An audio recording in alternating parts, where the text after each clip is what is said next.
Okay, everyone, again, we're here with Daniel DiPiazza from Rich 20-something. I'm so impressed that you pronounced that name correctly without me having to tell you. Can I just say that?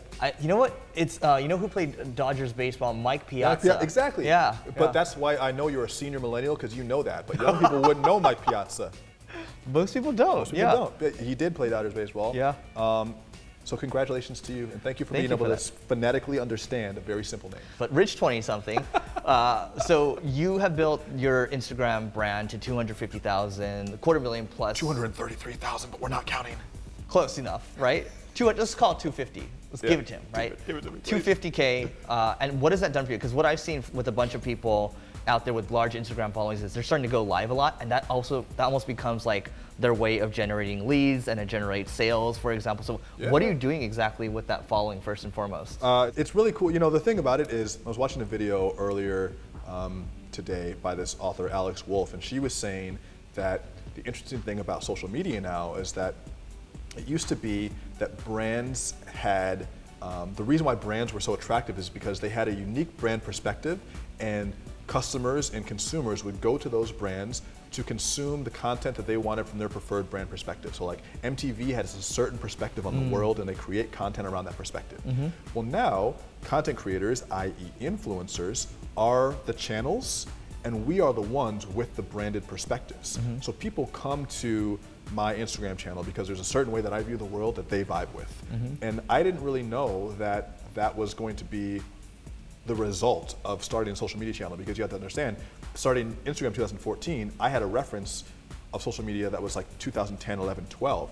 And at that time, social media, at least for me, since I wasn't an influencer, was like posting to your friends and family. And I didn't really know how it would affect my life, but now I see that it has become something that allows me to create something out of nothing. Because as a content creator, I don't even know, I don't want to stop using the word influencer, but that's the word we have for now. As an influencer, as someone who's in the public space, now, because of that platform going live, all these different products Instagram's coming out with, IGTV, stories, posts, I can put an idea out there, I can instantly validate it, I can find customers immediately, and this is something that wasn't really available to individuals that weren't heavily entrenched brands even 5 years ago. Right. You see a lot of influencers out there, they got like millions of followers, like 2 million, 10 million, whatever. And it seems like all they know how to do is sell the sponsorships. But I know for you, for a fact, like you've actually looked into what you can do beyond that, right? So how are you leveraging that following right now to help with your business? That's a good question. So, you know, I made kind of a pivot recently, and Rich 20-something is still, I mean, it's still a website, and it's still a brand, it still like exists as a corporation. You know, it's actually the parent company of my other stuff, but we've started a new company called Alpha Mentorship, and Alpha Mentorship I like that. Yeah, I like that. It's a platform to both train and invest in the new generation of entrepreneurs. So what we're doing is we're creating a company that does hands-on training with entrepreneurs, and then redistributes part of our revenue as angel and VC funding to the same community that we're building. So I'm using my personal brand to direct public attention to the new company we're building, even though I'm not the face of the new company.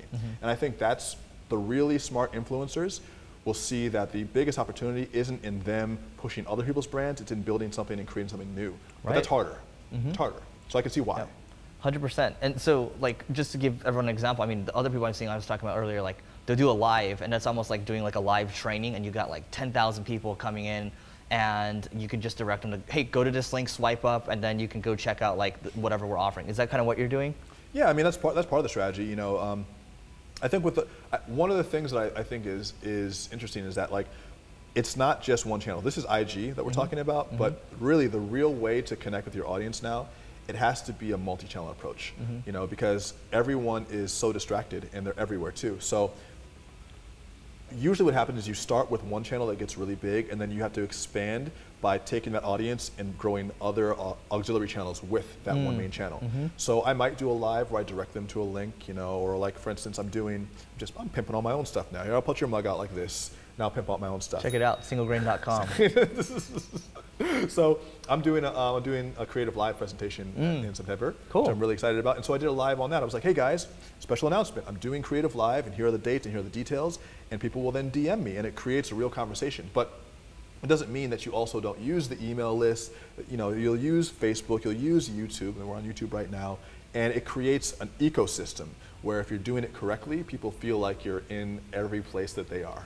I love that. And we're going to talk about that actually in the next video. So we're going to talk about that, and we're going to talk about how Daniel got his following to 250,000. I'm not going to reveal that.